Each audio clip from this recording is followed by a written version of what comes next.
And yes, that is my dog letting himself out of the room.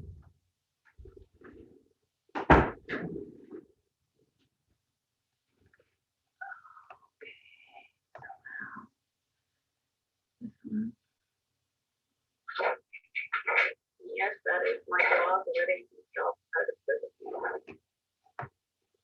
Now, what I'm going to do is I'm going to share my screen and we're going to get ready to go.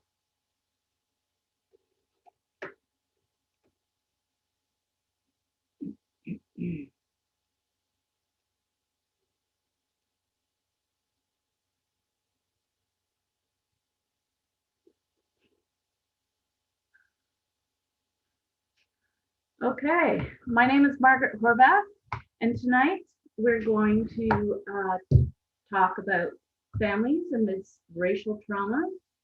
And I'm just going to start you off with a few technical tips. To use or view the chat box, press the chat icon that looks like a word bubble at the bottom of your screen on the black bar. To use or view the Q&A, press the Q&A icon at the bottom of your screen on the black bar. Add closed captioning by clicking the button on the black toolbar. To listen to the audio, make sure your computer or headphone speakers are turned on and the volume is adjusted. You will be muted during the session and will not be able to share your screen. To exit or change to full screen speaker or gallery view, click on the top right button or view options drop-down menu.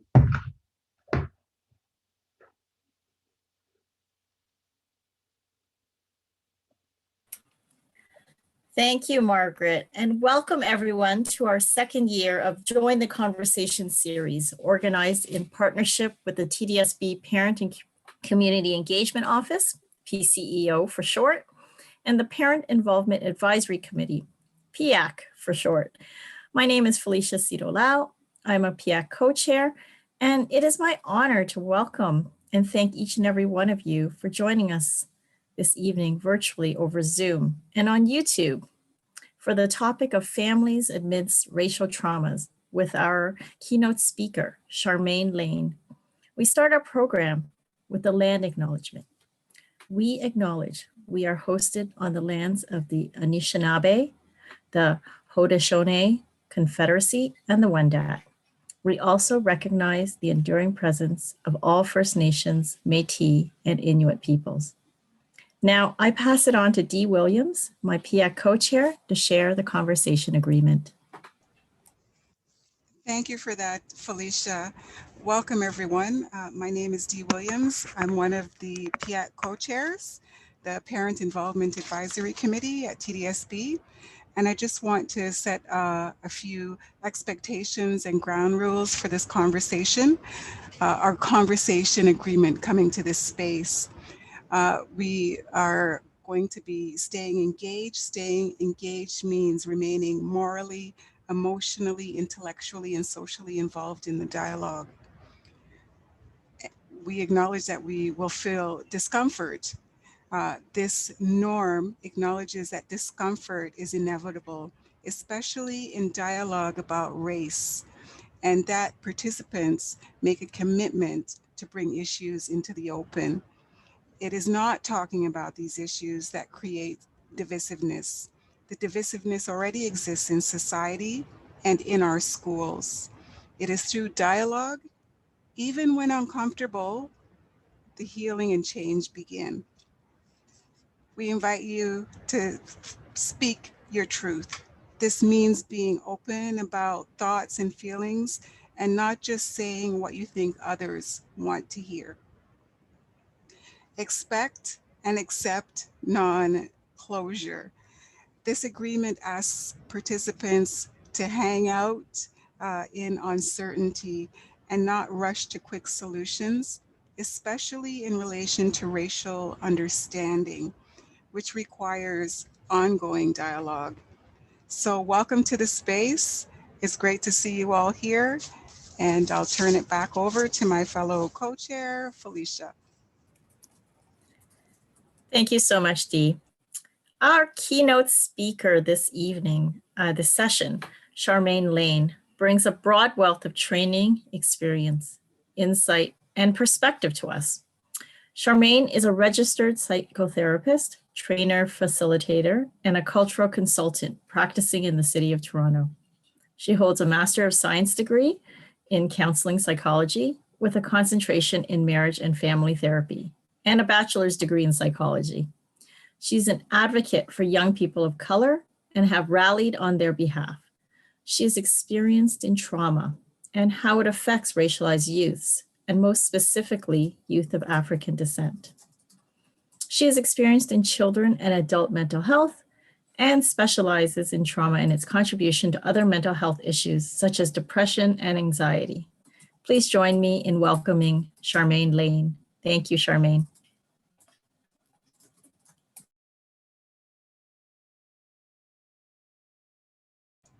You just need to unmute.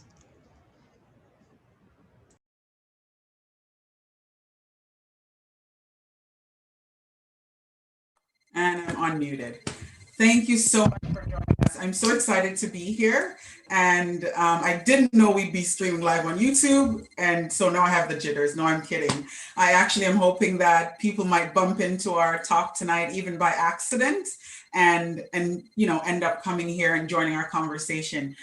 I think Dee said it best, speaking about anything to do with race and ethnicity and anything that has to do with the humanness, because that's what I believe it is. Race is the one thing that all of us in society struggles with the most. And for me, it's the thing that I like to talk about the most. And so tonight I'll be using race and ethnicity interchangeably, because I believe that, in a lot of circles, people will say, and I'm not disputing or arguing that tonight. I'm simply saying a lot of people might tune in and say, well, race is not a thing. Race is actually a social construct. So we understand that what we're really speaking about is ethnicity, right? So for myself, I could say my ancestry is in Africa, whereas my place of my culture is somewhere else. I won't say where else on this call, but ancestry is Africa, and then who I am, the way I was brought up, and whatever other contributions is somewhere else. So tonight I'm excited. We're going to be looking at, like she said, working with Black youth and family amidst racial trauma. So tonight you're going to be able to look at, you're going to learn with me, understand how historical trauma presents today, recognize the impact of racial trauma on Black bodies and anti-Black racism. We're also going to describe symptoms of racial trauma, which is one of the traumatic pieces that is not listed anywhere. And I'll talk a little bit about that in a little bit, as far as listed anywhere where it can be diagnosed. So we haven't reached there yet. Understand similarities between trauma-informed care and anti-oppressive and anti-racism care, and also describe actionable steps to address issues of anti-Black racism with youth and families. So I like to always start with a case scenario. Normally I'm in front of an audience who can participate, and we can, sort of have a rebuttal going back and forth, and people can always let me know what they're thinking about the scenario. Before I start though, I'd also like to preface it by saying, although we're discussing racial trauma, I'm not implying that every person who experiences racism will also have racial trauma. We're not saying that. But the goal of anything I teach when it comes to racial trauma is for us to always understand that it could be a possibility. So it can never be taken off the table. The passion for this work came about when I realized racial trauma was never a part of the equation. It was never on the table. So we'd be treating secondary diagnoses such as anxiety, depression, and no one is factoring what could have happened and how the person's race can be a part of that equation. And so my work was birthed out of that, having clients that would come to me and, young people would be crying about all the discriminatory practices that was happening against them, and no one was actually asking them about that. So when they came into a place, what was happening was, we're going to treat your anxiety, your depression, your behavioral issues, and no one was actually asking, how are you? What is it like being the only Black boy in that school? What is it like being proven guilty always and never being innocent. So you're guilty first and never being innocent. Tonight, when we think of racial trauma, I'm aware that it doesn't just happen to Black people. But tonight for this webinar, we're looking at it through the lens of Black bodies. All right, so first and foremost, I'm starting with a scenario. Hello, my name is Jalen and I'm 5 years old. Today I was playing with my friend Kamal, who recently moved to Canada from India. An older white boy, Eric, came and took our ball. I asked him to return the ball, but he refused. I tried retrieving the ball and the teacher saw me taking it from the older boy's hand. My teacher immediately accused me of fighting with the boy and took away all privileges. I overheard the teacher saying that I was aggressive. It was reported to my mother when she picked me up from school that I was fighting and that if this happened again, I would be suspended. The question begs tonight, does a 5-year-old get suspended? Yes, they do. And 5-year-old Black boys are getting suspended on a daily basis. My question that I would normally ask to my audience is, what is happening in this case? Identify and name the anti-Black racism in this case, and name some of the implicit biases expressed by the teacher. Another thing I need to let you know is that this is actually a real case. So as a consultant, I'm called by parents, I'm called by school boards, whatever, to talk about issues such as this. For me, there's a lot happening in here. We see the implicit bias, we see the anti-Black racism, because it's also important to note that racism is not a monolithic process, right? Yet, Black people are a part of the BIPOC, we're a part of the POC, and yet there's a hierarchy of how Black bodies are treated.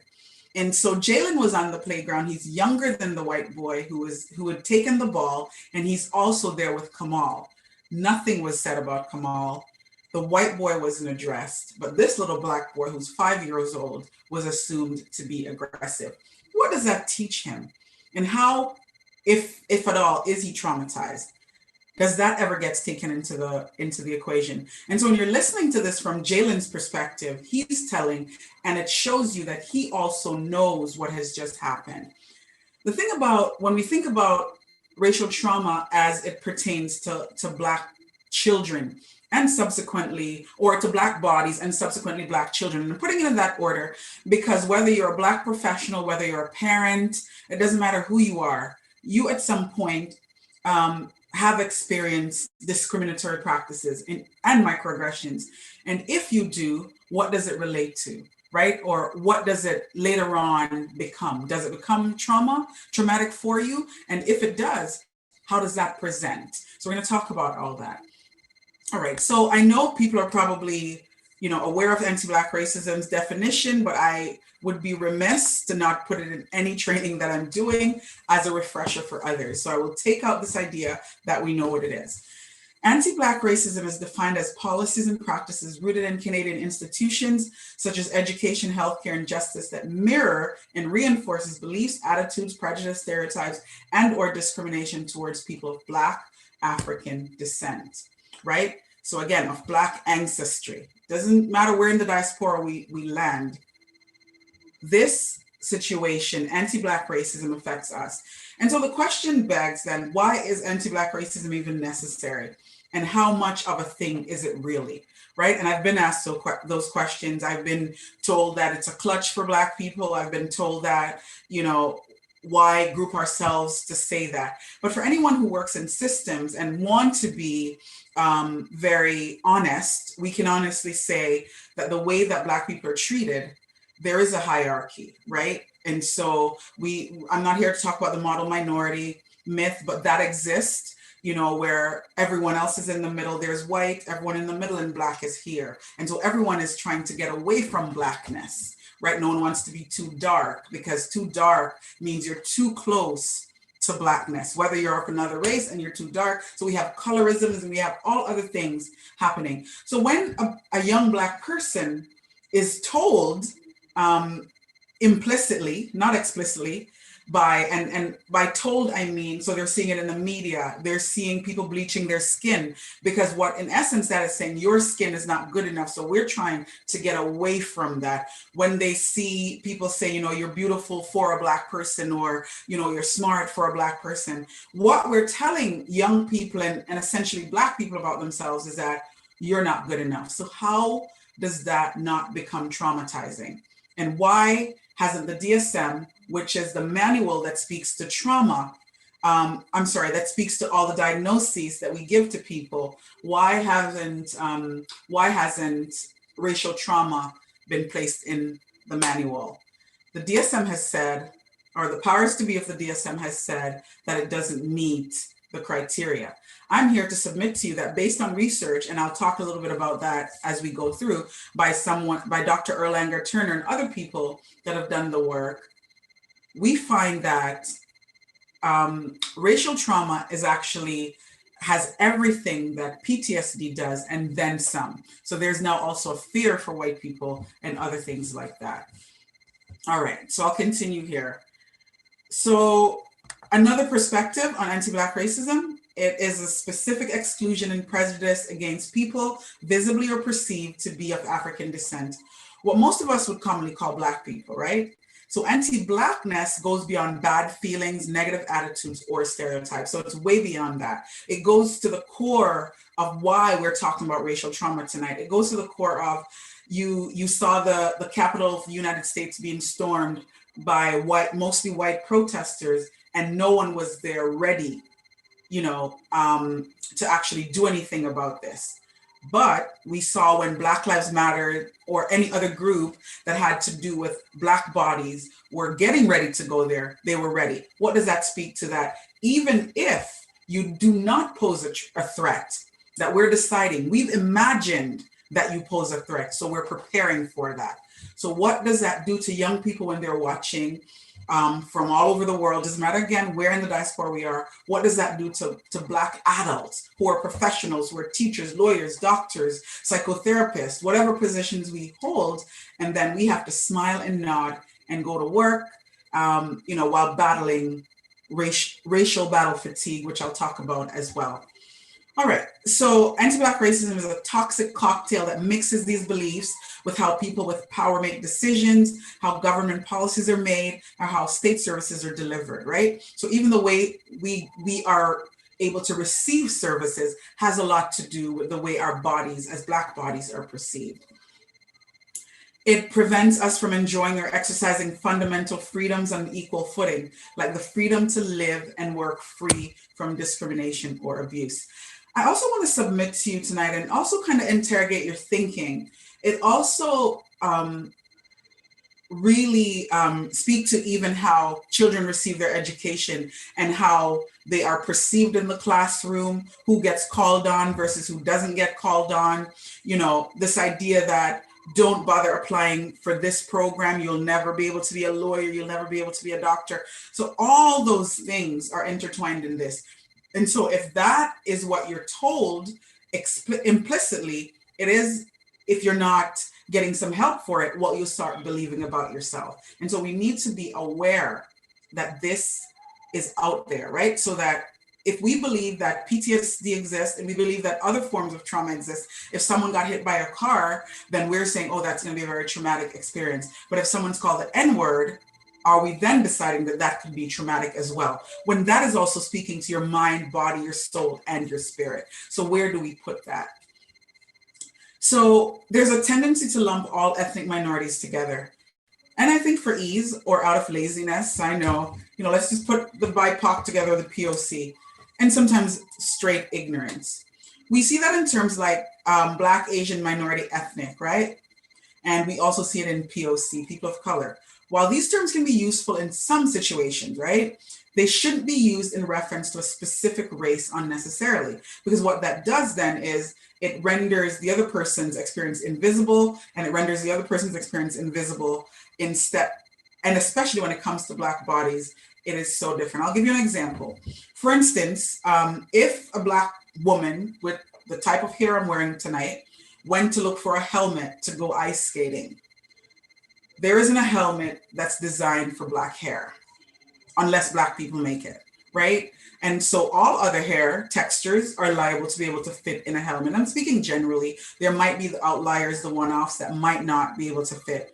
But generally speaking, we're the anomaly. So when you have a little Black girl who is swimming with her friends at a pool, and she says, I don't want to get my hair wet because she worries about what it will look like. Or you have a little black boy who says, I don't want to go in the pool because I don't want my skin to be ashy when I get out. And so you wonder why people aren't paying attention. So caregivers, foster care people, teachers, anybody in the helping profession, and then others who are also caregivers and guardians for Black bodies. What are we doing when we're not paying attention to some of the differences? And these differences aren't to be pointed out for any other reasons but to be celebrated. And so in order to not have trauma and racial trauma happen in Black bodies, and especially Black youth, we need to be able to point out these things in a celebratory kind of way. All right. So for instance, referring to a Black woman as a woman of color, when you could refer to her as a Black woman, can undermine her specific lived experiences of being Black. And you'll say, but why should that be any different than any other woman of color? For the example I just offered, that other women of color probably could go into anywhere, into a store, right? And pick up into Home Depot or anywhere else in Canada, Canadian Tire, wherever they sell helmets, and try to find a helmet for ice skating, whereas a Black woman would struggle to do so. And I know that because I took my daughter to get one, and we went to about 4 or 5 different places. And I had to change her hair in order for her to be able to fit. And when she went to school, when I wasn't there, the helmet was up here until someone saw and helped her. So again, these things are real. We have young Black kids that I've dealt with who are pouring bleach on their skin because the skin that they're in is not a skin that they'd like to be in. So again, this is actually a thing and it's happening. And so it's important for us to understand that it's more than anti-Black racism. Anti-Black racism is now. We're looking at racial trauma that also has been coming down through generations, right? Intergenerational trauma as well. And some people use them interchangeably. Tonight, for not other reasons, but I'm using racial trauma as I want to speak about it in the present. And as we look at post-traumatic slave syndrome in a video I'll show you, that will also speak of how we do things without even realizing that we're traumatized. All right, so the concept of anti-Black racism, Blackness pushes back against the idea that all ethnic minorities have the same lived experiences and can be shoved under a singular umbrella. To be clear, all kinds of racism are deplorable, all of it, and we know that, right? But it is still worth carving out clearer definitions for the kinds of racism that disproportionately affect certain groups like anti-Black racism. Compared to white people and Asian people, and this is research, Black defendants at Crown Court are the most likely to be remanded in custody. And this happens all the time. So again, if you're a young Black person looking at that, what does that say to you about yourself? Okay, I'm gonna show you a video as we move to speak a little bit about microaggressions. I want us to look at this video, and this is kids discussing microaggression and just the way that they view it and the experiences that they've had.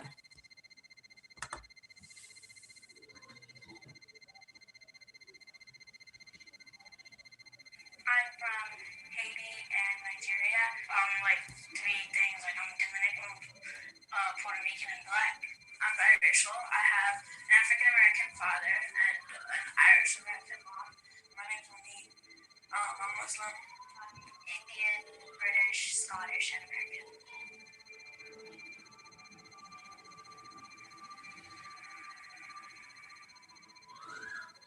My parents are from Venezuela, and I was sharing like one of the foods that we eat, and then I got made fun of.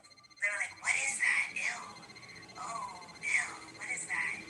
And I cried because I felt like, oh, there's something wrong where I'm from. Like maybe it's bad. Like I'm different. I am an African American adopted girl, only child, and I live with my 2 dads. I remember when I was younger, I went with my family to a restaurant, and they made us pay in advance just in case we didn't pay afterwards, and that was kind of upsetting. You start to notice that people are different, and you have comments they might be racist or they might not be, but by the time you get older, you know that it is racist and you should stop. I feel a little scared about if I, just walk down the street, cops might just think I'm doing something bad. And then if I try to explain to them, they won't listen and then just start beating me up and doing terrible things to me. I think there's like this anxiety that kind of comes with being biracial, like that kind of eats away at you. Like almost like you have to prove yourself like that you're one or the other. Like, for example, like I hear the phrase, you're not black all the time. People sometimes think that I'm supposed to like talk ghetto or like whatever that is. Oh, she's uneducated because she's African American. Because I'm Hispanic or Latino, I can't have like a lot of money. Just this weekend, I went with my friend to the Urban Outfitters and we were shopping and I really wanted to try on this dress. And then this lady that was just like there, she's kind of like watching me. And it's like, I'm not going to steal it or anything. I think white privilege is the idea that in your everyday life you're getting treated differently and sometimes with more respect, or people just trust you more, or they have certain expectations of you, like you might be smarter or you might be wealthier. Because you're white, it makes me feel guilty sometimes, even though it's not my fault. Like I feel guilty for having a privilege that like I don't deserve. If I was ever like the mayor or something that controls the policeman, I would want to go out and look in the neighborhoods where there are people that's very friendly, so you can pick them instead of like these guys that's just doing all this training.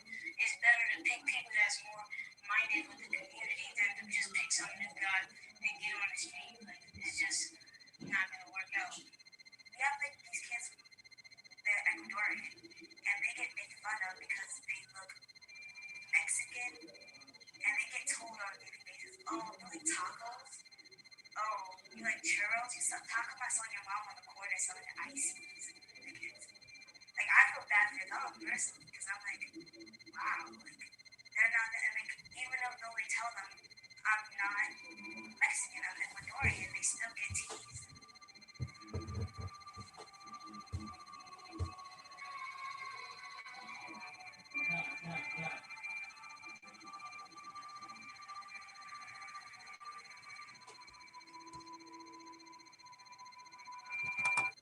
Okay, so we see that and we wonder, we don't, until we speak to kids ourselves, we don't understand the trauma that it is. These children are 12 years old. You had 12-year-old black males saying, I worry about getting shot. You had biracial 12-year-olds saying, well, I'm not sure which one to choose. I have to prove myself. So these are some of the things that I'd like for parents to pay attention to, that racial trauma is a real thing. Like children are having it. And think about it. If this person, the producer of this video is aware of it, so she's talking about it. But imagine your children are going to school and coming home every day and going all about their business, and no one is speaking to them about what it means to live in their skin. Right? So like I said earlier, racial trauma affects not only Black people, it affects a lot of other racialized bodies. But we saw in this video, one of the things I noticed in this video was the differences in what the children spoke about, right? Every time I watch it, I think about that. So the Black children spoke about, we went to I went to the restaurant with my parents. They would have us pay prior to eating because they worried that we wouldn't pay, right? That's one piece. I worried that I would be shot. That's another piece. So anything to do with police brutality, criminality, the little Black kids were able to talk about that, while others were able to talk about other things. It's not a competition in that way, but it is for us to look at the realities of what happens when you're in a Black body and what you're working through. And so if you're a 12-year-old young person worrying about whether or not you're going to be shot, that has to be taxing on your body and very traumatic, even though you're not saying it to anyone. And so when we expect for 12-year-olds to, I'm using 12-year-olds because that's what the video said, 12-year-olds to be in class when you've just been, profiled on the street, or you are running for the bus driver leaves you, you get to class, and no one has said to you, why are you late, right? Woman clutching her purse while you're heading to the elevator closes, you're late, catching the bus leaves you because your pants is sort of saggy, you get to school, and the teacher sends you for detention without questioning any form of microaggression that you might have faced going to school. And then you get home, and what happens with your parents?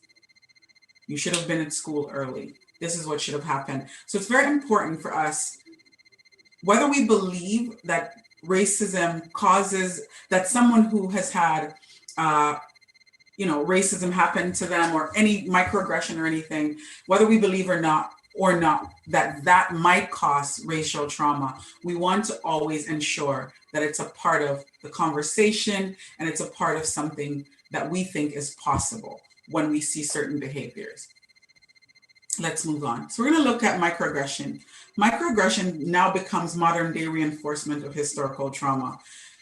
I would say for the past maybe 5 years, actually maybe a little bit more, I've noticed the term microaggression becoming a bit more, prevalent. Years ago, when I started looking at this work about 15 years ago, it wasn't as prevalent. So microaggressions are brief and commonplace verbal, behavioral, environmental indignities, whether intentional or unintentional. These communicate hostile, derogatory, and negative racial slights and insults towards people of color. And I'll submit for this towards Black people. If you notice in the video, one young girl talks about, her food and different people, just saying ew and what that meant for her. That little girl is being taught that your food is not good enough. So what does she do? Right? So what that does, that could damage her self-esteem, her self-worth, the confidence that she would then have to bring that same food into any other space, right? So why is it that we're not looking to say, when we see behaviors, especially in children, or, your child suddenly develops anxiety, social anxiety, I don't want to eat in the cafeteria. Why is it that no one's questioning, could something have happened to her or to him or to them or they that would say, who you are is not welcomed in this space. And therefore they've now developed depression. I no longer want to go to school. I want to lock up in my room. I'm only going to be by myself and play video games. And then there's a diagnosis. The school is then sending them to the school social worker is sending them to a children's mental health. And so the cycle is going around. And yet the question has never been asked, what is the contribution of their race to any of what they're going through? And so when I'm in therapy, that's what comes out for me all the time. Think about this definition of microaggression. It's like stoning someone to death with peanuts, right? Peanuts doesn't hurt. It's just a little stone here and there, and offering them a sip of water from time to time, right? At first it may seem harmless, but the venom penetrates under your skin like a snake bite. And that's what happens with microaggression. And so let's move on. Let's look at the three major ones. Insult. This is characterized by communications that convey rudeness and insensitivity and demean a person's racial heritage or identity. The thing that I've realized in practice and just doing this kind of work is that these things have now almost become commonplace. So people hear about micro insult, they hear about micro assault, they hear about micro invalidations. These are on TED Talks, they're everywhere, but it's not changing anything. Right? So we've almost become immune to the fact that these things are happening. Microassault, it's an explicit racial degradation characterized primarily by a verbal or nonverbal attack meant to hurt the intended victim, right? So if you're called the N-word, that is explicit. I've been called the N-word more than once. And did I have racial trauma? Sometimes you're not even able to pause to process your feeling. You're not processing anything, right? Until you're laying in your bed at 4 a.m. and it hits you and the tears are flowing, because then you're realizing, oh my goodness, I did nothing to deserve that, but it happened. You're in the store and you're being followed. How do you process that? You still have to shop for your food or whatever you need, but understanding that this is going against your body. And so this is also how racial trauma is different than other forms of trauma, rather, because it's happening in real time all the time. And I'll discuss that a little bit more as we go down. Microinvalidations. This is communication that excludes, negate, or nullify the psychological thoughts, feelings, or experiential reality of a person of color. Are you sure, Charmaine, that happened to you? Why? Are you sure that the teacher meant that? And so sometimes parents who have had their own racial trauma and not having a voice for it or a name to call it, doesn't know how to support their children when they're at home. So the child comes home and says, I feel like the teacher was was picking on me because I'm Black. And the mother said, well, I'm not sending you to school to worry about being Black. I'm sending you to school to learn.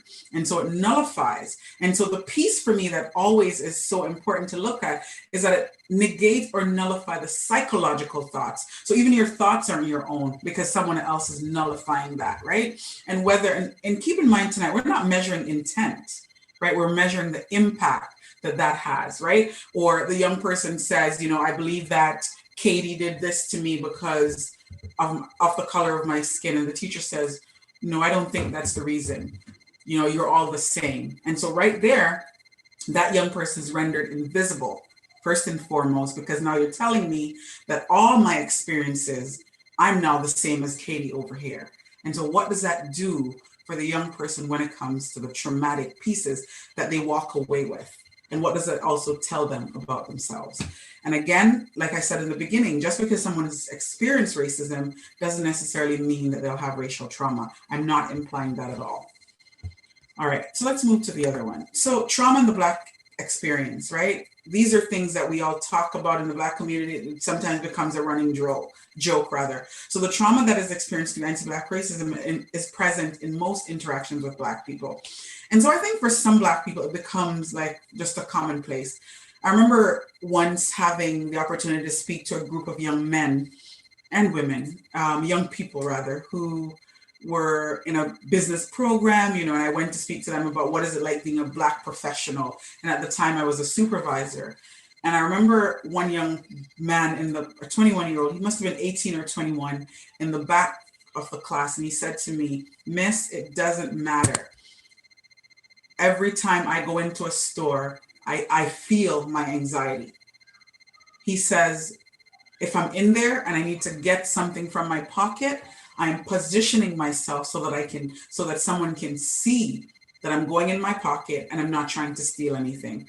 That's anxiety that a young person is walking around with daily, right? What does that do to your body? What happens to the mind-body connection when you're in a store and because of the tone of your skin, your ethnicity, your ancestry, you're aware that any move you make could be perceived or that you're already perceived that way. And so now it's your responsibility all the time to be able to be carrying rather what other people think about you. So you're carrying the load of worrying about what others think about you, whether you're a thief, whether you're, this young person told us on the video, I worry that from walking down the street, the police pulls me over, even trying to explain my life is in jeopardy. So why then are we not asking questions when we're speaking to young Black youth, when we're speaking to Black people in general, especially in like a school setting, in a therapeutic setting, school social worker, whatever we are, even parents, why aren't we then inquiring, what does the body, the skin that you're in have to do with the way you're feeling at the moment? And we'll talk a lot about that towards the end. So again, being followed in stores, shopping while Black, cashiers asking for extra identification, insensitive remarks by coworkers and friends, profiling by law enforcement, driving while Black, being feared and avoided, racial slurs, threats, acts of microaggression can present anxiety in Black people and extreme distress in Black youth. It brings about distress in Black youth. The ones I've seen, I am presently seeing a young person who talks about, even being in class, worrying about the way she sits. And that has caused her a lot of anxiety and stress because she has to constantly be so mindful of the way she's sitting. And she says, I see other white girls come into the class and they just sit however they want to sit. They can wear what they want to wear. But I feel that I am constantly judged or, my body type is looked at a certain way versus other body types. So even those things people aren't talking about. And so how does that take away from this young girl's ability to participate in her work, right? How does that take away from her ability to be the best student she can be, right? Because she has to now work overtime to ensure that she's crossing all her T's and dotting all her I's, and not in the way that she should be doing in her schoolwork, but to ensure that she's not drawing extra attention to herself. And so the burden of that brings about anxiety and stress, and sometimes acting out behaviors, right? Because then you're trying to say, see me and see what I'm going through. And so what I like to call connecting behaviors, right? Connection seeking is what we sometimes see young people having. And so instead of thinking that it's connection seeking, sometimes helping professionals and parents will look at it as something else. This stuff is real. All right. So in general, when we talk about trauma, it can be defined as a psychological, emotional response to an event or an experience that is deeply distressing or disturbing, right? That's normal. Lots of us know that meaning. You know, you get hit by a car, you're in an accident.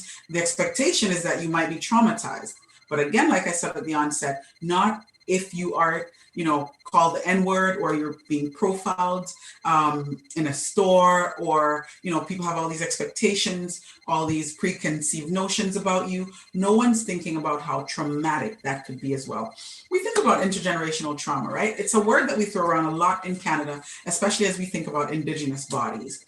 So intergenerational trauma is the transmission of historical oppression and its negative consequences across generations, right? So we understand, you know, a lot of people, we run away from the slave narrative, but there's no way that you can actually talk about these things and not bring slavery into it and the legacy that it has left, right? So when you think about white bodies, there's a legacy that was left with white bodies. And when we think about Black bodies, there's a legacy that was left. When we think about South Asian bodies, you know, Asian bodies, all of us in our ancestry, there's a legacy. Now, the difference is, what type of legacy is it?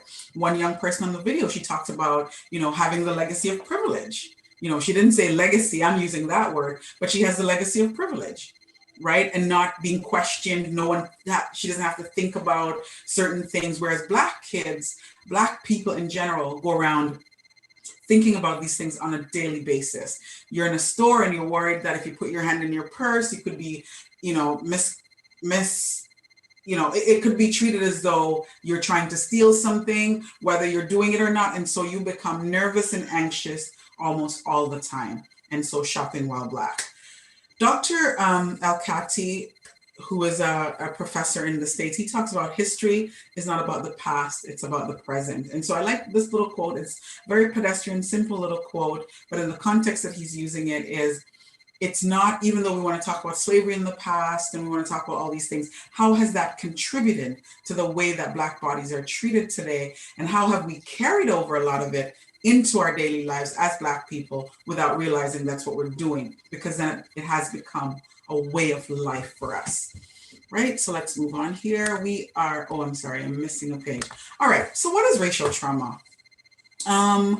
Racial trauma is experiencing psychological symptoms such as anxiety, hypervigilance, to threat or lack of hopelessness for your future as a result of repeated exposure to racism or discrimination. And again, Dr. Erlanger Turner is a psychologist out of the United States who talks about this. He has a book that speaks to mental health in the African-American community. And I like to really put who he is, because he's one of the trailblazers of racial trauma, like somebody who's really studying it along with Dr. Kenneth Hardy and a lot of different contributors. But what I find and continue to find is, again, the DSM, which is the manual, the diagnostical manual, have not said anything about racial trauma, you know, as a diagnosis. And so Black people and other racialized bodies are the ones that have to say, okay, now let us speak to what mental health looks like in our community. Because for many years, we've allowed white people to tell us what mental health looks like for us. And so the DSM doesn't have it, because to them, racial trauma is not a mental health issue. And so that's why we have to bring light to it ourselves. So symptoms can include depression and anger outbursts, much like what is typically seen in those suffering from PTSD. But what Turner has observed, additional behaviors that are specific to racial trauma, including a reluctance to interact with or general mistrust of white people, right? So you are a white teacher, you are a white clinician, you're a white adoptive parent, and you know your child was good with you until they were 12, they become 12, and then starts understanding about this, or even younger at times, and then the distrust and mistrust starts happening, right? Or just a general mistrust, like, no, I'm not going near that white police officer because this might happen, right? And so that's the additional piece that he has also found. So it mirrors PTSD. And like I said earlier, it's still not in the DSM, but there's additional pieces to it. So for me, I wonder why it's not there, right? Again, it makes me think about the idea that who defines what my mental health looks like as a racialized body, as a Black woman? Who decides what my mental health looks like? And so for years, our mental health has been defined very mainstream, right? And so what I find is that I have Black parents in community who are traumatized themselves, having racial trauma and symptoms of it, and then they're parenting children who are also racially traumatized and know where to go with it because no one's speaking about it. They don't know that this is something that I might need to speak to someone about feeling, a sense of discrimination when I went to the school to speak with the teacher and the way she spoke to me and the guidance counselor and but no one, again, because it hasn't been diagnosed, it's not something that's thrown around. People are not finding that they have, that they could speak to someone about it to be able to figure out how to deal with it. Let's look at another quick case scenario. And again, this is a real case. Of course, the names and everything are changed. My name is Tamika. I'm a 33-year-old Black Canadian woman. I'm the mother of 3 beautiful children. I'm attending a parent-teacher meeting for my 13-year-old daughter. The teacher expressed that she's loud and has an attitude. When I questioned what she meant, she asked, "Is something going on at home? You appear stressed and a bit angry. I think I need someone else in the room with me to discuss this." She kept suggesting, asking if I had the capacity to understand everything that she was telling me. This case came across to me because someone recommended Mother to be able to speak to me about this case and, just to get some support and some advocacy. If you look at the question, what do you notice in this interaction as it pertains to anti-Black racism? There's a lot. The teacher suggested that, are you able to, do you have the capacity? Your daughter has an attitude. We saw the whole thing about, is there something going on at home? Because again, there's all these stereotypes and all these notions about what Black families represent and what it looks like, right? You appear stressed and a bit angry. We know the notion of the angry Black woman. So there's so much going on here for this mother. Now you tell me what happens when this woman leaves this meeting and she goes about her business, or she goes home to her child who she hasn't heard anything about really in the meeting, because the notion is the daughter has an attitude. She's 13 years old. Now, how do we know if something is amiss or remiss rather? This is if another 13-year-old person, say they were Asian or they were white, would they be considered having an attitude if they exhibited the same sort of behavior that this young person does? And if we want to be honest, half the time it doesn't happen that way. Young Black girls are, over-sexualized. There's so many different issues that I could talk about. But one of the things that I do want to talk about is that they're treated as adults. They're treated as though, they're not allowed to just be kids and have an attitude like other kids, right? And if they do have an attitude, it becomes something else. And so, I throw these cases in here because I like for people to be able to stop and think about the reality that people actually have this happening to them. All right, so let's continue here. So we're going to look at symptoms and the presentation of racial trauma. So race-based traumatic stress trauma differs from post-traumatic stress disorder, PTSD. Victims are exposed to constant racial microaggression, and Comos Diaz is somebody who also has done a lot of work around racial trauma and race-based trauma, right? And so while the content of the traumatic experiences may differ, the trauma responses are similar. And that's one of the major things that we need to understand. And understand why is it that our brains aren't used to thinking about racism as traumatic, right? And so we have to teach our brains to begin to think about it.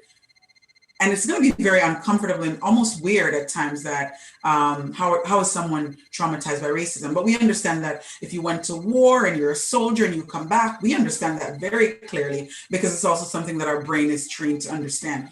And so for people in school, for psychologists, for social workers, anyone who's dealing with Black families and Black youth needs to begin to train their minds to think, okay, I wonder what else is happening in this situation, right? Outside of what I'd be thinking, that the child is depressed or they have an attitude. What else is happening? Maybe I could engage and start asking some questions about their experiences of living in their body.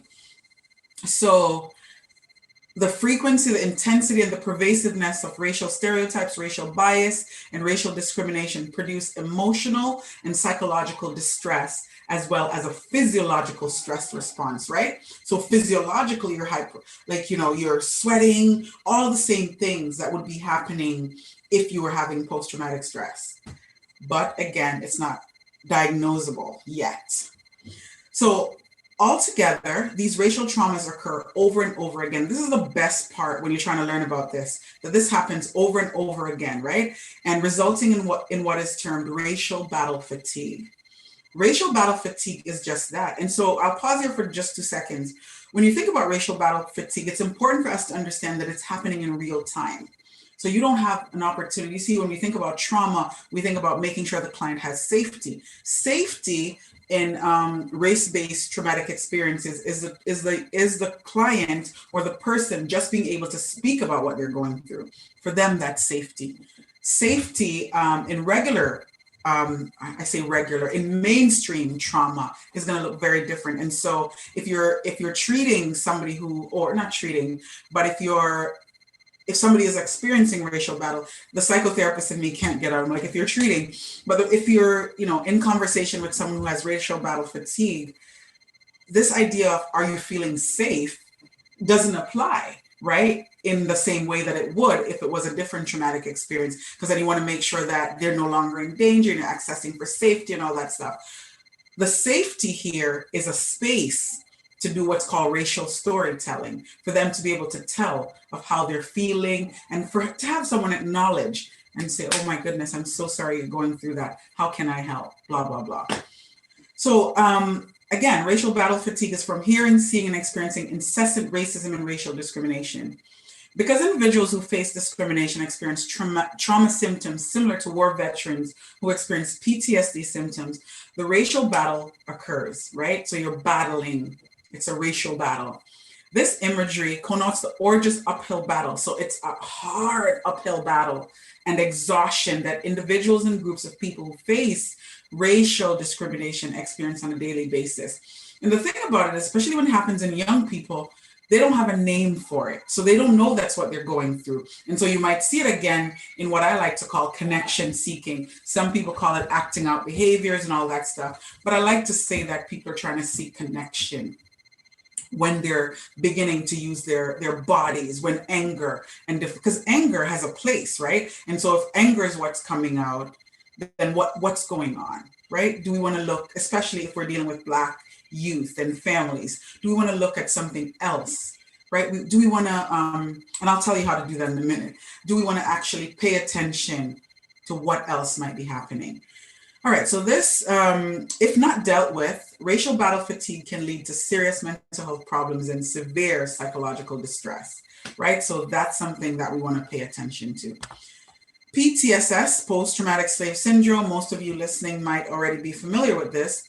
PTSS is a condition that exists as a consequence of centuries of chattel slavery, followed by institutionalized racism and oppression, and have resulted in multi-generational adaptive behaviors, right? And Dr. Joy DeGray is going to be speaking about that. I have a short clip from her, but it's adaptive behavior that Black people at times don't even know that that's what it is. And so sometimes it's a resilient behavior, right? And we've learned it and passed it down through generations, right?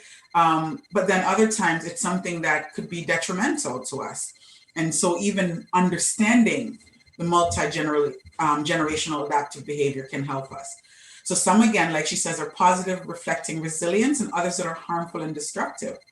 The theory of PTSS was developed by Dr. Joy DeGray as a result of 12 years of quantitative and qualitative research. Why do you put that in there, Charmaine? It's important because I think a lot of times, again, and it could possibly be my own thinking, I feel like when Black people do certain things, that's also questioned. So for me, it was important to always put that this is a highly acclaimed woman who's done this work and did it over time. And I love her, by the way.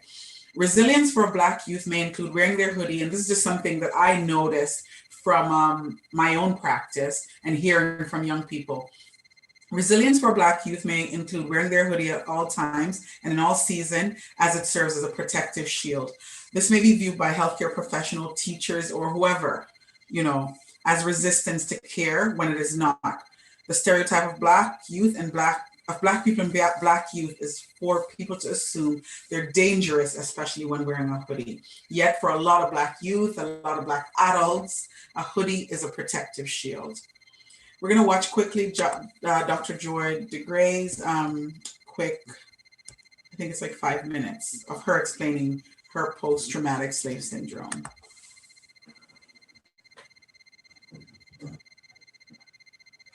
slave syndrome is an explanatory theory that really looks at multi-generational trauma. One of the things that's difficult for people is their first response. Oh my God, that happens to me. We're talking about people being captured, shipped, sold, beaten, raped, experimented on, and then you have to ask the question, did the trauma continue? Yes. So 300 years of trauma, no help, free, no help, or trauma. If it's a sustained trauma, then the impact of that is also sustained. When we look at multi-generational trauma, Charmaine, I can't hear her. Uh-oh. in their families, children, Um, generations of folks who have experienced war. it's all the way up. We know that there One is moment. mental, emotional, traumatic impact. Still can't hear her. As I started to look at the African American experience. Okay, starting one with moment. slavery. She's just on YouTube. Should I just reference her and move on? Hello? Yes, I- thanks, Elaine. Yes. Yeah, thanks, Charmaine. Sounds good. Yeah, just reference her and move on, right? Yes, thanks, Lane. Reference Of her and move on. course. All right. So, yeah, she's on YouTube, Dr. Joy DeGray. She speaks about post-traumatic slave syndrome and just the generational impact of, of slavery. And it's really an important listen. And she also has a book, which is an amazing read. So if you get an opportunity, really spend some time reading that. And there's you might be surprised as to some of the things that you learn and see. All right, so let's move on. Healing the, race-related wounds of trauma. There are 3 things that I've put here. There's more, but I just want to speak about how racial trauma really, messes with how we see ourselves internally, right? The internalized devaluation, internalized voicelessness, and the wound of rage. Right, these are 3 of the things that, and again, Dr. Thomas Hardy is somebody who speaks about this. You can also read his work. He talks about the fact that racial oppression is a traumatic form of interpersonal violence and can lacerate the spirit, scar the soul, and puncture the psyche. And this is really important because if it's not in the DSM, and I keep referencing this because that's where I go to seek diagnostical direction. And now if someone's speaking to you and they're exhibiting racial trauma and there's nothing to say that they can take time off school or the person can take time off work or do anything differently, then what do? Because there's nowhere to bring it. So let's see what Dr. Hardy is saying. So Dr. Hardy is saying for us to be able to help Black youth and families with this, it's important for the helping professional to convey a general understanding and acceptance of the premise that race is a critical organizing principle in society. So whether you're a parent, whether you're a teacher, whether you're a doctor, whoever is having a conversation, a social worker at school with a young person, with a Black family, you want to affirm and acknowledge that race. We cannot say, well, we're all the same. And that's the mistake that we've been making when it comes to racial trauma, because we're saying to people, we're all the same, we're one people. No, when we do that, we render the person invisible. Right. And so what he's saying is it's important for the helping professional or the person or whoever the young person or adult is speaking with, the Black bodied person speaking with, to acknowledge, right, that there's a general understanding that the world is structured that way. Right. So if we're dealing with you in school and you're suffering through racial trauma, but in school, I'm saying to you that we're all the same. And then you head out into the world and you're in a store with your white friend who then gets treated very differently than you, then I'm then therefore lying to you, right? And so I need to affirm and acknowledge it if I'm going to help you to heal from it. And the second thing is create a space for race. And what does that mean? As a helping professional, again, a teacher, a social worker, whoever we are. And if I'm speaking to parents, I want to say that parents should also create a space to speak about race, right? Your children are home with you. Talk about some of the issues that are happening. Whether your children are Black, whether they're brown, whatever color they are, speak about some of the things that you notice and say to them, what are your understanding of what's going on, right? So we want to create a space for race. When you're dealing specifically to a Black youth and you are, say, a helping professional, for instance, you want to convey a sense of openness and curiosity. We want to take a very proactive role in encouraging conversations about race, right? We're not going to shy away from it because we have conversations about everything else. And so what we want to make sure that we're doing is we're creating a space, we're having conversations about it. And so when the young person sees that, then they know, oh, wow, here's a safe space that I can now talk about whatever traumatic experiences I've had. And I can begin to tell you my story. And so this takes us to the next one, racial storytelling. So young people are invited to share personal stories of racial experiences. This enables them to develop their voice and begin to think critically. And that's the key word there, thinking critically about their experiences growing up as a Black or youth of color. Why is this important? Racial storytelling, I think, is when I use it, it's my baseline.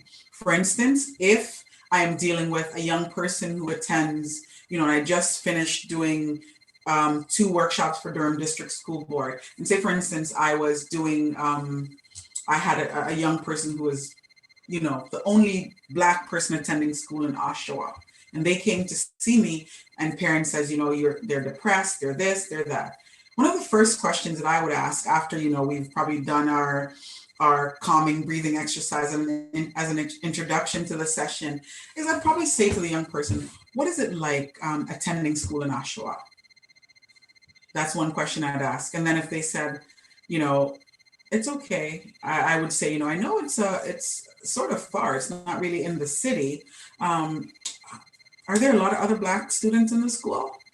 And so it sounds like I'm leading. I can tell you this though, for the most part, most Black kids who live in areas where usually they're the only ones in their school or in their class, or maybe one of 5 kids in a school of however many hundreds or thousands, they usually tell me right away that I am one of 5 Black students and this is how it makes me feel. And so I don't have to probe too much. But if I ever get such an opportunity where I need to, or a situation rather, where I need to probe, my next question would be direct. So what is it like being one of the, are there a lot of Black students in your school? And if they say it's 5, it's 2, whatever, then we start the conversation. So what does that feel like for you? What is it like attending school, a school where you're not seeing a lot of people who look like you? Are there any Black teachers? And then I'd start. And so how does this pertain to parents? It pertains to parents who move their children into areas, and a lot of Black people have done that, where we want better for our children, and I'm air quoting that, so we move them out of places where they're seeing people that look like them, and that also can be very detrimental in contributing to racial trauma, because then now you're having to fight your way through. And so, it's a lot to think about. And so if I'm a parent of a child who lives and attends school in an area where there's not a lot of other kids that looks like them, I would be checking in every single day. What I've found in practice is that a lot of Black parents are at times oblivious to what might be happening, and not that they themselves haven't had it happen. And so I'm not sure as to why they would think it wouldn't be happening to their children, right? The connection is usually not made. And so I would encourage that, and even if they're in the city, because sometimes it can be worse at times in the city. And so I would say wherever they attend school, do a bit of racial storytelling with your children. Try to find out what their day is like. What is it like just being a Black boy attending a school in the Toronto District School Board? Say that to your child. Say that as a social worker. Say that as a teacher.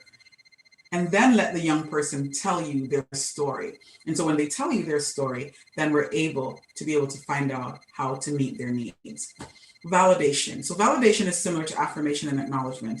This is a tool for counteracting the devaluation. And devaluation comes when when Black people and Black youth especially begins to do what's called internalized evaluation, And for them, it's not something that's at times explicitly done. It's sometimes just an implicit thing where you see, especially the Black girls that I work with, they'll wear long weaves, and that's neither here nor there for me. For me, it's the reasoning behind it. And so a lot of times when I'm speaking to them, it's because of what beauty represents, right? And so all these other things. And so, it's getting them to understand that the notion of beauty that's placed in front of you, or let me go back, what they're explaining to me, that I'm traumatized and I feel that I need to do this extra stuff because of the notion of beauty. So I'm not good enough to just wear my hair the way that God has placed it on my head, or something close to what he's placed on my head. But I look better if I look like this. And so how do you help young people to get through that part of it, right? Understanding that they are not,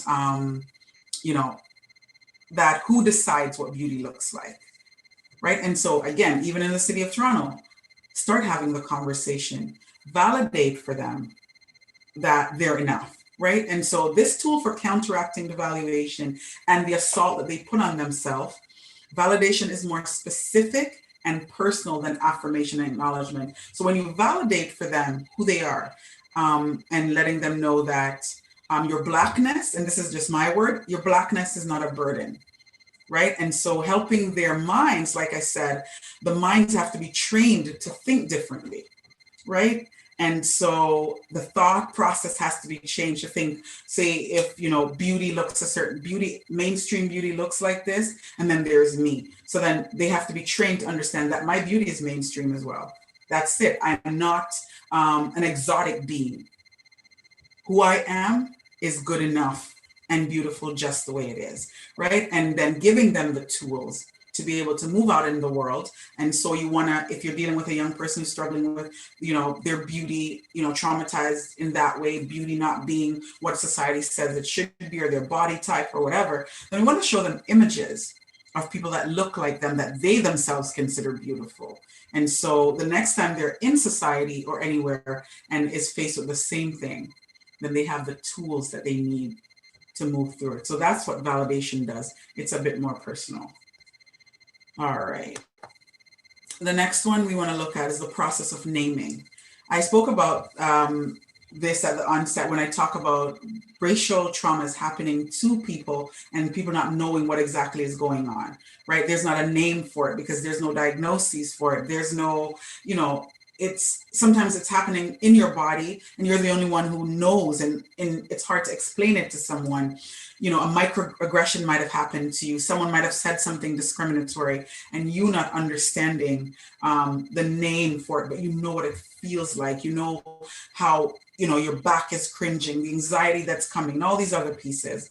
And there's no name. So one of the things that we want to help people to do is the process of naming. So one of the most debilitating aspects of racial oppression is that this is a nameless condition, difficult to describe, quantify, or codify. And I see this in a lot of adult clients who are having racial trauma that and sometimes are afraid. And it's not just Black people. I have, Asian clients who've had racial trauma who doesn't know what to call it. They just know that I have been labeled this way all my life as the smart, this and that, and that's what I have held to. And I that is not even who I am, right? And so I'm seeking therapy because I really want to speak to somebody about how being placed in that box has contributed to my anxiety over the years.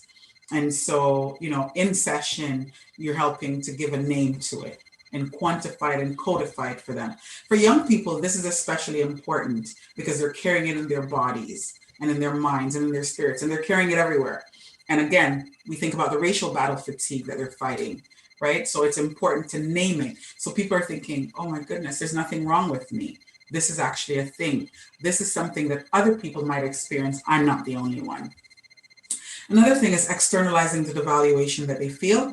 This is a direct way to heal the wounds of internalized devaluation. And so we help youth and adults and families understand why respect, and youth especially, why respect and the absence of respect are so important, right? And we see it in a lot of Black youth where people just assume that they're just angry and, there's a lot of rage happening. But when you've learned that you're devalued and that you're not enough and that everything about your being is devalued, then you're fighting through for connection. Remember, I talk about connection seeking. So you're fighting through to connect. And it's looked at only in a negative way because no one's pausing to think that this could be a young Black person seeking connection, because already you're criminalized. There's so many things that's considered bad about you, right? And so no one is ever stopping to think, oh, wow, it might be something else. Let's investigate, right? And so we want to help the young person understand why it's important. You give respect and expect that respect back, right? And it's called externalizing the devaluation.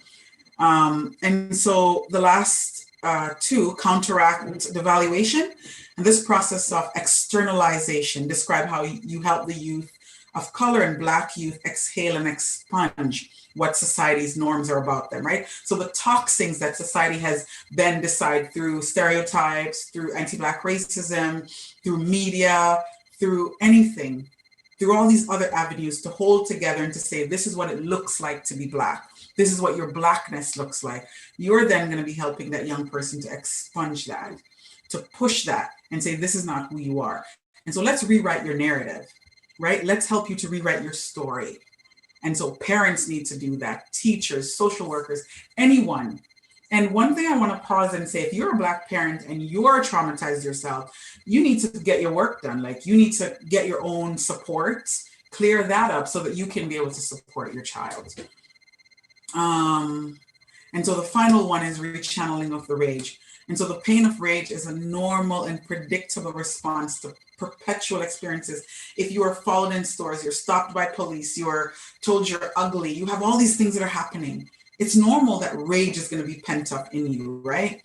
And the experiences of degradation, devaluation, and domination. You're in a culture where you're dominated in almost everywhere that you look. And it's the buildup and culmination of emotions that have been blocked expression. So you haven't been able to express these emotions. And so the goal of any helping professional, of parents, of people that are dealing with Black youth, is to help them to be able to rechannel the rage, right? And really understanding the purpose of the rage. So we need to move away from looking at it as something bad and really investigate and interrogate our own mindset about what that rage might be for or what's causing it. That's it for me. And so I'll say, if you have any questions, let me know. And no one is here but me. I'm just kidding. Lane, thank you so much for that presentation.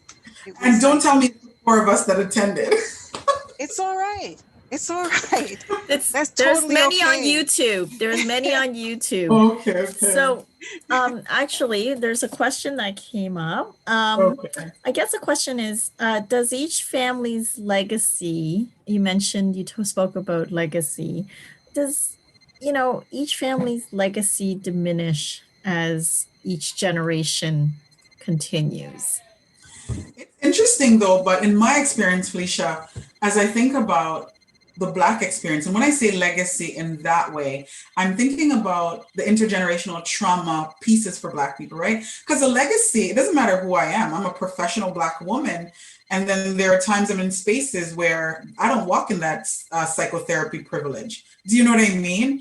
Because I'm first seen as a Black woman. And so the legacy that I'm carrying around is not good, right? It's the notion of what Black represents, right? And the legacy of slavery, right? And intergenerational trauma. So I have that.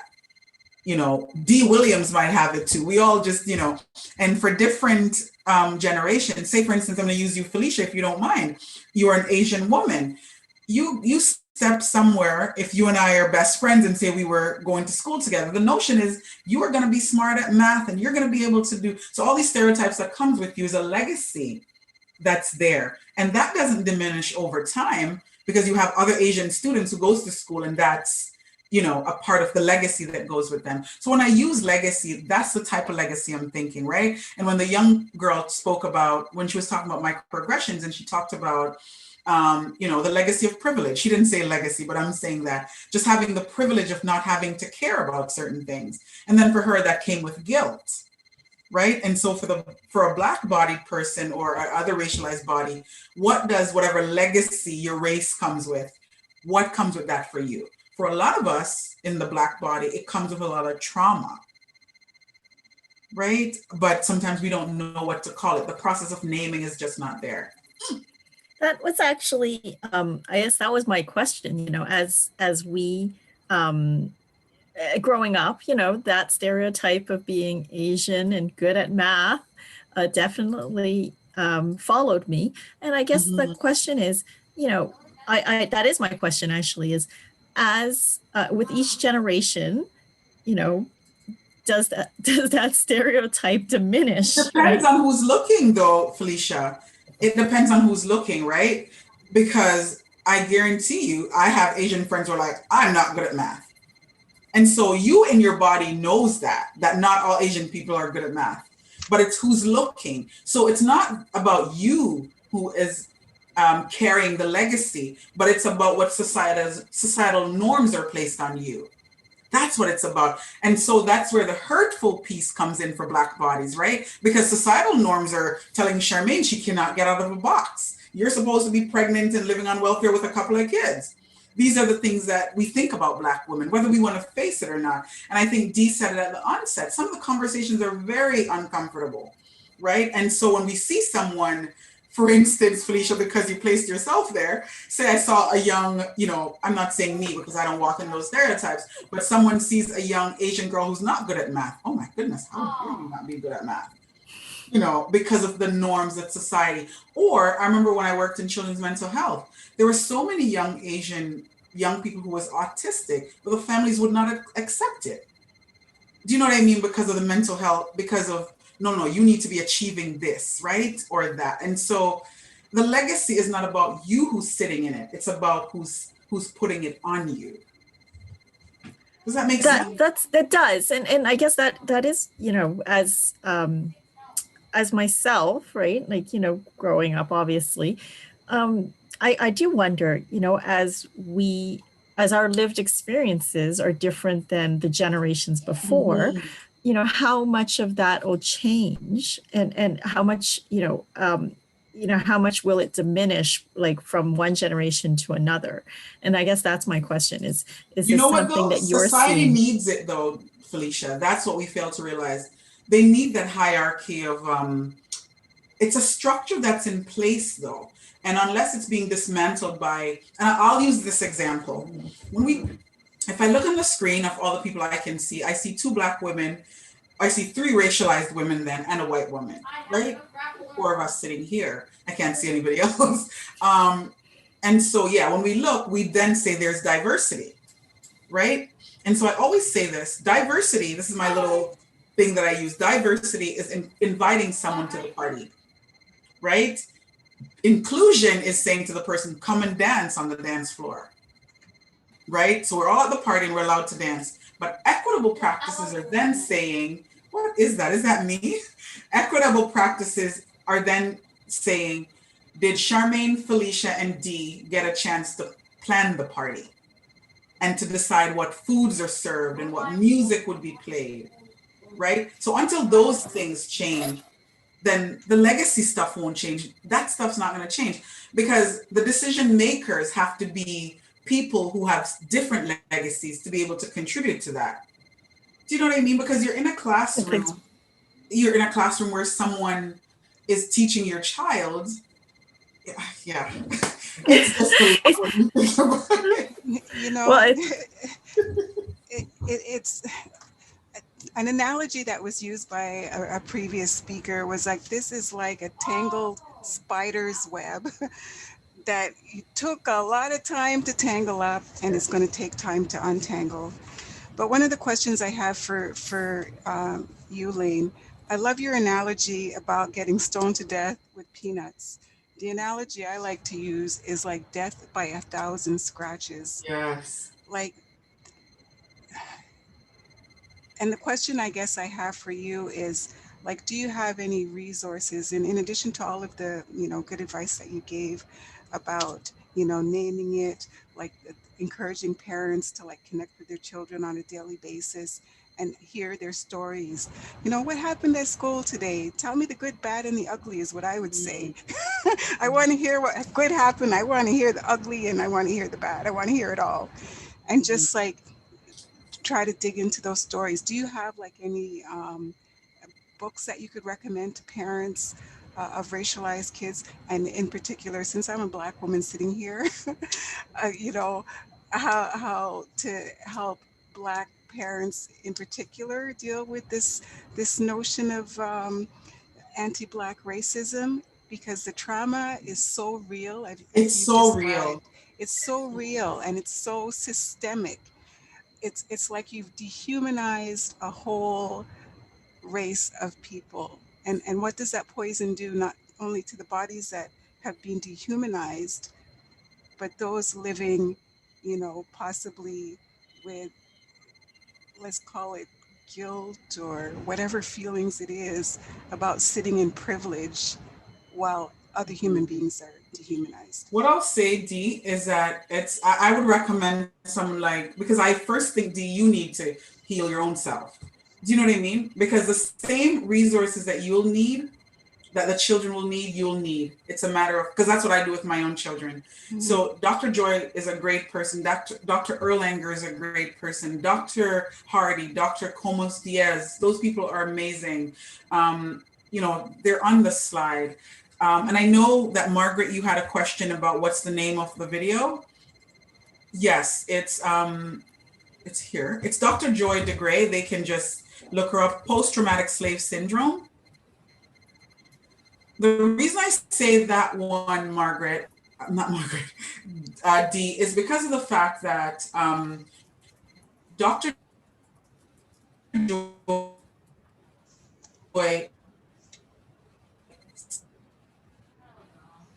speaks generational peace and gives us an.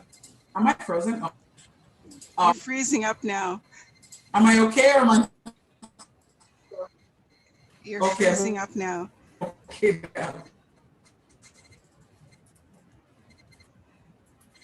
Yeah, So I we'll think definitely Patricia's stuff, share. or was I? We'll definitely share those resources.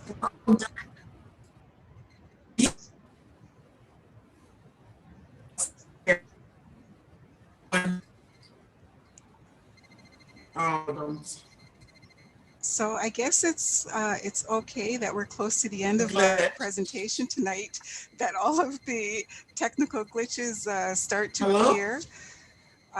Lane, you're cutting in and out.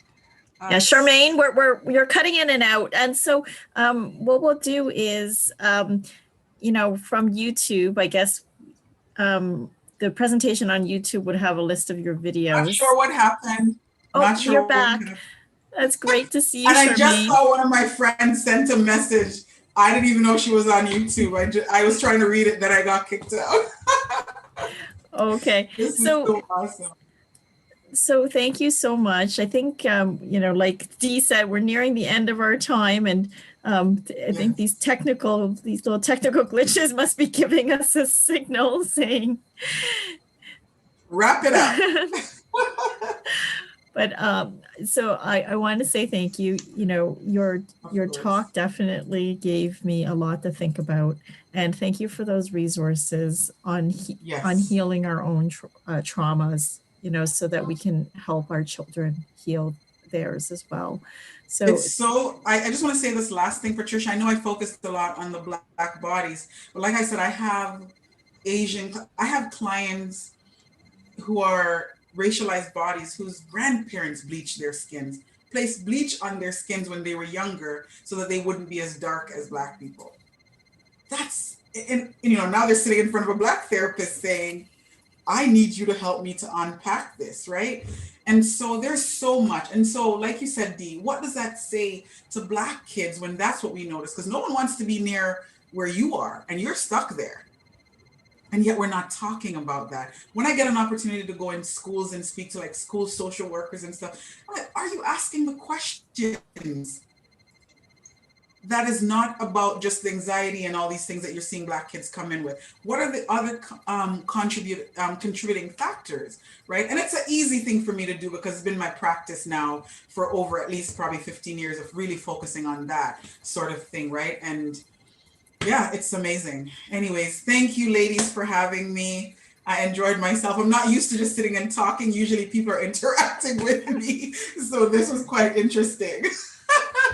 You did an amazing job, Charmaine. Thank you. Thank you, Margaret. I just have one question before we close. From YouTube, they were wondering Yes. if we could get a listing of the videos and or the books that you were talking about, and then perhaps Sure. what I can do is I can post them.